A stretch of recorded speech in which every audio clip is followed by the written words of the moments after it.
I really like that. Tsaka pag nagtanim ka, di ba? Una, hindi naman papansinin eh. Kasi wala pang tumutubo eh. Pero once na tumubo yan, may nakita ko, uy, may halaman. Anong gagawin mo? Kukultivate mo. Oo. Paalagaan mo. Oo. Kahit hindi ikaw yung nagtanim doon, may ibang tao Pero nakita mo na may tumubo na. May ibang tao na mag-guide doon para mas lumago sa Panginoon. I like that. Parang Oo. ganun yung mangyayari. Natutuwa ako, Manuel, natutuwa ako na nakausap kita. Buti naman, ma'am. Oo. Hindi, joke. Dapat lang, sabi niya sa akin. Kala ko mag-i-English eh. Good to know. Kuha ko through prayers.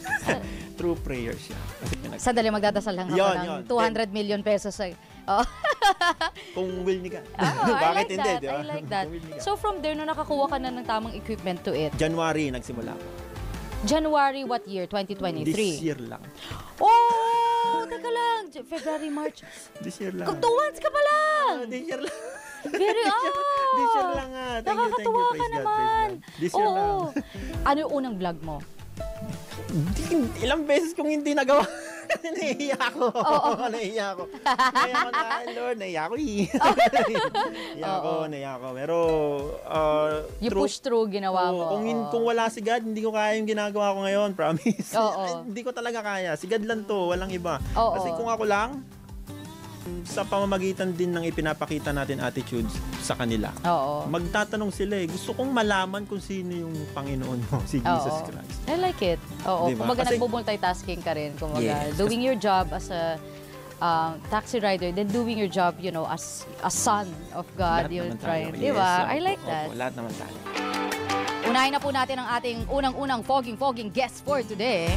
Isa po siyang motorcycle taxi rider na kinagigiliwan po ng mga netizens kasi po bukod pa sa kanyang pure energy, wow, may kapalit na si Gary V. I love it, I love it. Keep calm and read the Bible. Sabi po ni Manuel Lonto Jr. Magandang morning sa'yo, Manuel. Hello, welcome to Wow Sikat. Good morning. Good morning! Sir Manuel, maraming salamat. Sobra po namin na-appreciate. Nandito kayo sa aming studio ngayon on an Easter Sunday.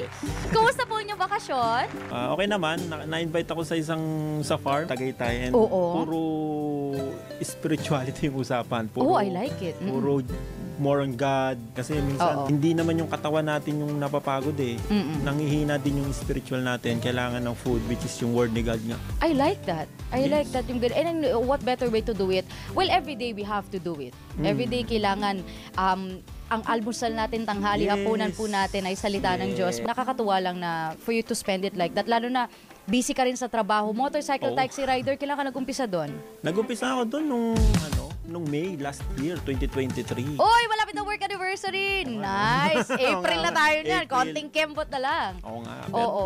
Pero hindi pa ako nagsimula nung mag-share ng mga Bible verse sa mga pasahero ko noon. Oo. Bali, ano lang yon. Nung una, naglalaban pa kami ni God eh. Sharean mo yung mga pasahero mo, sharean mo. Pero Oo. alam mo yun, nakipaglaban na, naiya ako, baka hindi nila gusto, baka ayaw nila, baka hindi nila maintindihan. Pero siyempre, mas makapangyarihan si God, mas Yes. malakas si God. Siyang nanaig. Sumuko ako. Yes. Lord, sige, suko na ako, ibibigay ko sa lahat. Sige, Oo. lahat ng pasahero, sharean ko na. So, Oo. marami pa akong dahilan. Lord, di naman maintindihan yun. Wala akong intercom, wala akong ganito. Ano Oo. ka ba na? Oo. Sabi nila sa akin, yes, share mo, huwag ka nang matigas ang ulo. Oo. So, share tayo. Nabigay niya yung mga pangangailangan natin. Nung nagkaroon na tayo nga ng intercom, mas Oo. naintindihan ng mga pasahero yung word ni God. Oo. Mas lalo tayong nakarami ng soul na na-win. Oo. Hindi naman na-win ba? Oh, tama, na-win. Na-win back natin Marami to God. kang, I think parang ang proper term to it is, marami kang ulit mga taong nagabayan sa Yes, tamang si God. landas. Oh, Napagutusan as an lang ako. instrument. Yes. Oo, So, ginawa kanyang parang career. Very swak na swak sa trabaho mo sa motorcycle, taxi Career rider, na. career ka rin. papunta kay God. Oh, Yeah. at least hindi yung virus yung career mo. Hindi naman. Word of God ang ating Yes. dinadala. I wanna know, Manuel, dahan-dahanin natin itong buhay mo kasi I'm very curious about Sige this. po. So ikaw, matagal ka ng close kay God even before you started your job as a taxi rider. Tell us about it. Yes po, nagsimula, actually dati wala akong paki dyan eh. Okay. Totoo lang, wala akong paki Real talk lang, real real talk. talk lang. Dinala niya ako sa church, sabi ko masusunog ako dyan. Totoo, nasunog yung dating ako. Oo. I like that. So, nabuhay na born again. Kaya nga. Anyways, ang nangyari is pinakilala niya sa akin. Hindi niya ako sinukuhan hanggang sa sabi niya sa akin. Hindi niya ako tinignan kung ano ako ngayon eh. Oo. Tinignan niya ako kung ano yung magiging ako once na nakilala ko si Jesus Christ. Which is ito na nga, hanggang sa unti-unti na ako nauhaw sa salita ng Diyos. Oo. Yung mga dati kong ginagawa, nagulat nga rin yung mga pamilya ko, yung mga barkada, ba't di ka na umiinom? O, ba't naglilinis? So may bisyo ka Marami. before. Oo. Isa-isahin natin yan. Marami tayong oras. Hindi. Seryoso, anong Grabe trabaho naman, mo isa-isahin dati, natin. Manuel? Okay. Anong Opo. trabaho mo before? Sales! Nagbibenta ako ng mga TV, mga audio equipment. Okay. Yan, Sa mixers. sales ka Yes, before. sales. Tapos yung time na yon ay nasa Wala akong- dark phase ka ba ng life mo Wala. kaya may bisyo? Ano ba? Hindi, wala. Typical na normal na mamamayang Pilipino na magtatrabaho. Work. Then pag may free time, inom, kasiyahan, Oo. malungkot, inom, masaya, inom. Oo. Parang So ganun. dati, Manuel, hindi ka malumanay? Hindi, siga po ako dati. Sin bruskong-bruskong Oo, lalaki medyo, talaga para mahilig oo. sa away, gano'n. Ayaw naman, ayaw pa I like umamin, it, eh, no? I Ayaw like pa your umamin. honesty. Bigla lang may tanong sa kaisipan ko na, sino ba talaga tong si God na to? Ano ba siya? Masubukan nga. Inahinto dun yung pagkilala natin sa Panginoon. Kasi binigyan niya na ako ng uhaw eh. Basta binigyan ka ng uhaw ng Panginoon, gagawa siya ng paraan para mas lalo mong makuha yung salita ng Diyos. Mas Oo. lalo kang matututo sa buhay mo. At Oo. unti-unti rin, yun nga, matutuwid yung mga mali mo na ginagawa dati. I like that. Oo. So, ayun na nga. Kumbaga parang from there, may reason for it. Bakit natanggal ka sa trabaho yun? Kinailangang mag-change ng profession. So, naging taxi rider ka, motorcycle taxi rider ka last year. Last year. Parang ilang months niya akong sinasabihan, di ba nga kaya kita pinasok dyan, usapan natin, mag-share ka ng Bible verse sa mga pasahero. Okay. Pero di ko ginagawa, matigas ulo natin eh. Oo. Wala tayo, may katigasan ng ulo pagdating kay God eh. Hindi natin sinosurrender yung dapat isurrender. Oo. So, when did you start realizing na maganda siyang i-document to reach, wider audiences? Isang beses na may pasahero ako, sabi niya lang sa akin, boss, maganda yung ginagawa mo eh. Wala pa akong nakitang motovlog or yung nagbablog na nagbomotor na ganyan yung ginagawa. Oo, First kasi time usually ko yan. nag-iikot lang sila, then papakita lang yung tanawin and all. Tapos kung ano-ano lang din minsan yung ibang content, sabi nila, kaysa yung mga napapanood kong content yung sumikat, boss, dapat ikaw yung ganun kasi si God yung binibida mo eh. Sabi I niya, like that. Oo. gawin mo i-vlog mo. Sabi niya sa akin, vlog? Sabi ko, Hindi ka pa marunong masyado Hindi, mag-cellphone. wala, No, hindi ko- no experience to it. pray ako kay God, Lord, na yun, i-vlog ko daw. Oo. Sabi ko, Lord, ikaw na bahala, di ko alam yun. Oo. Alam dyan eh. Sabi ko, pray ako, Lord, kung will mo talaga to, hindi ako mahihirapan makakuha ng mga equipments ko. Okay. Ganun, pray ako. Maya, ayun na, nagkaroon ng budget, nagkaroon ako ng camera, unti-unti, Nice, nagkaroon oo. ako ng mga, in short, lahat ng equipment para Pinundar mo dahan-dahan. nakuha ko through prayers. Through prayers, yeah. Kasi Sadali, magdadasal lang ako Yun, ng yun. 200 million pesos. Oo. kung will ni God. I Bakit like hindi, that. di ba? I like that. Kung will ni God. So from there, nung nakakuha ka na ng tamang equipment to it, January, nagsimula ako. January what year? 2023? This year lang. Oh! Teka lang. February, March. This year lang. 2 months ka pa lang! This year lang. Very, This year lang nga. Thank you, Nakakatuwa ka praise God, naman. praise God. This year Oo. lang. Tapos yung Oo. followers ko dati, 12? Oo. Pamilya ko pa yun. Pinilit mo pa ba? Nay, ano ba? Oo. Follow mo naman ako. Sabi ko sa miss, mami, like mo naman ako. Sige na nga. Joke lang. Supportive. Supportive. Kasi si wife din yung nagbili ng mga equipment. Ay, I like that. Ang Siya rin, galing. Sinuport Okay. niya ako. Yung unang vlog ko talagang, Ano yung unang vlog mo?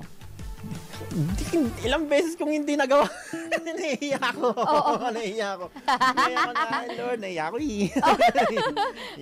nahiya ako. Pero, You push through, ginawa mo. kung wala si God, hindi ko kaya yung ginagawa ko ngayon, promise. Oo. Hindi ko talaga kaya. Si God lang to, walang iba. Oo. Kasi kung ako lang, Pero anong content yung Yung pinaka talagang madami ang views? Anong particular content yun na... yung pinalabas nga sa church ko, CCM. Oo, ang dami nung kasi may may Pilipina na pasahero. Oo. Then yung second is yung Koreana Oh. na naubusan ako ng English. Oo. Oo, English is consumable. Dun nga, Consumable. Third is Spanish na pasahero. Iba't ibang lahi na sasakay. Pero, talas na binibigyan mo Pero sila ng Bible pinipilit verse. kung, hindi naman pinipilit, nagpipray ako kay God, Lord, English to. Mahina ako doon. Alam mo na, i-guide mo ako. So far naman, nag-guide nasasabi ko yung dapat sabihin, which is yung salvation na Oo. dapat natin idiin, tsaka Oo. yung God's love, Mm-mm.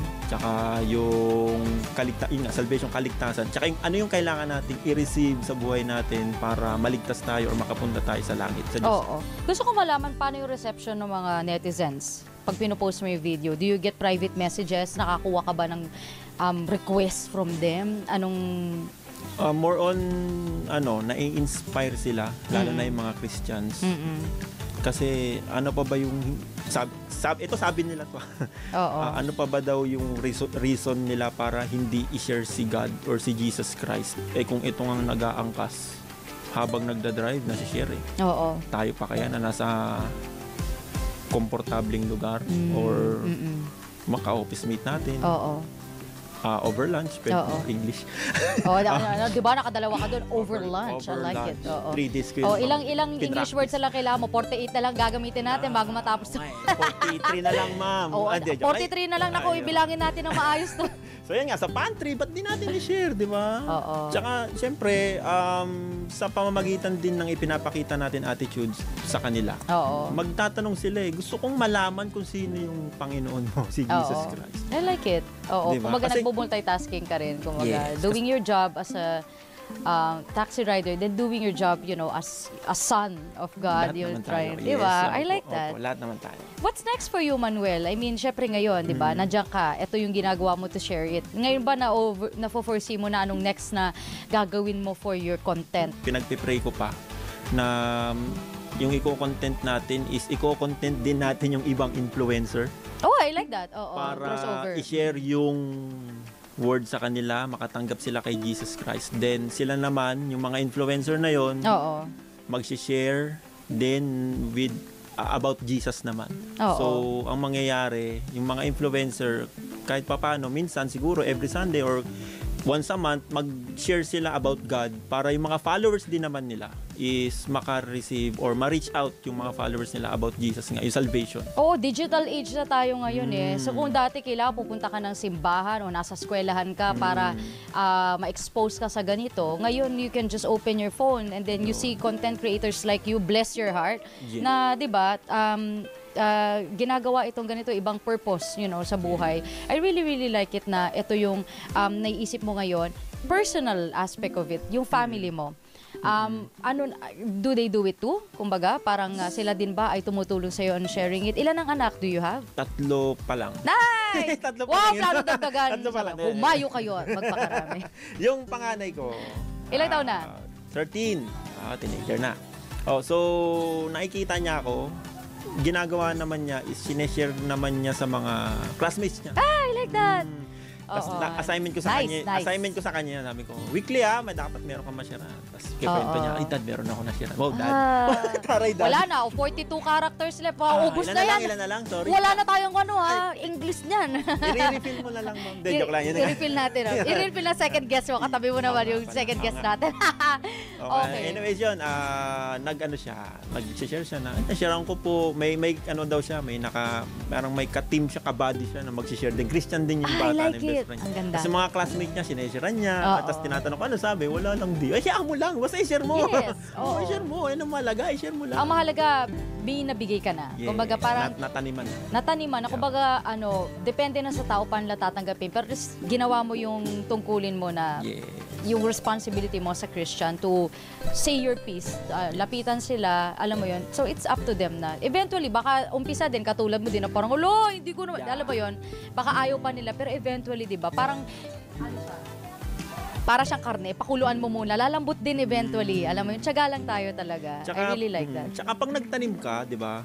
Una, hindi naman papansinin eh. Kasi wala pang tumutubo eh. Pero once na tumubo yan, may nakita ko, uy, may halaman. Anong gagawin mo? Kukultivate mo. Oo. Paalagaan mo. Oo. Kahit hindi ikaw yung naglagay, nagtanim doon, may ibang tao Pero nakita mo na may tumubo na. May ibang tao na mag-guide doon para mas lumago sa Panginoon. I like that. Parang Oo. ganun yung mangyayari. Natutuwa ako, Manuel. Natutuwa ako na nakausap kita. Buti naman, ma'am. Oo. Hindi, joke. Dapat lang, sabi niya sa akin. Kala ko mag-i-English eh. Good to know. Ang importante naman doon is yung every passenger na ibigay sa akin ni God, mashare natin. Yun. Oo. Maraming salamat po sa oras niyo, Sir Manuel. Binigay niyo sa aming programa. Nakakatuwa, nakaka-inspire. And sana po lagi kang gabayan ng Panginoon. Pag bumabiyahe ka, hindi po biro ang trabaho ninyo. Doon pa lang respeto na po sa inyo, sir. And ingat po kayo lagi kapag po may sarili na kayong malaki-laking auditorium dyan saka nagbabahagi ng salita. Paki-invite naman po kami dyan. Maraming salamat po sa inyo, sir. Thank you po, thank you. Thank you po. Mga kawaw, yan po si Sir Manuel Lonto Jr., ating pong unang guest for today. Nahiya ako bilang singer. Hindi, totoo. Nakakatawa lang makakita na maraming tao nakakanap ng bago nilang purpose sa buhay. Ako pa rin po inyong trend spotter, Liza Aquino. Nandito pa rin po tayo sa Easter Sunday episode po ng Wow Sikat. Nakaka-inspire po kanina yung motorcycle taxi rider na ating pong nakapanaya. Nakakatawa lang po talaga.